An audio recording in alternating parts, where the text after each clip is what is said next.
हरिः ओम श्री गुरुभ्यो नमः। हरिः ओम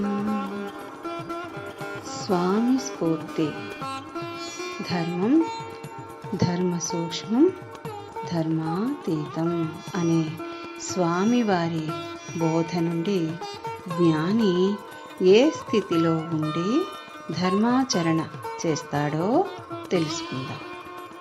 ధర్మాచరణ అంటే దుష్ట శిక్షణ, శిష్ట రక్షణ. మరి ధర్మం అంటే పరమాత్మ సూచించేదే ధర్మం. ధర్మం ధర్మ సూక్ష్మం ధర్మాతీతం అని 3 ఉంటాయి. అందులో జ్ఞాని ఏ స్థితిలో ఉండి ధర్మాచరణ చేస్తాడు అంటే ధర్మాతీత స్థితిలో ఉండి ధర్మాచరణ చేస్తాడు.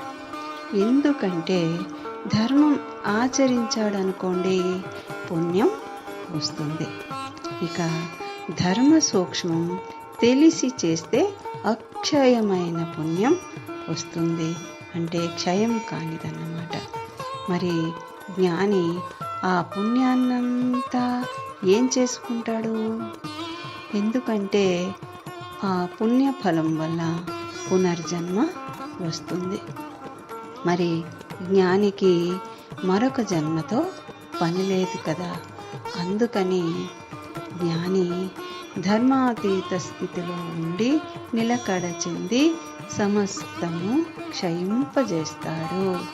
హరిః ఓం శ్రీ గురుభ్యో నమః. హరిః ఓం.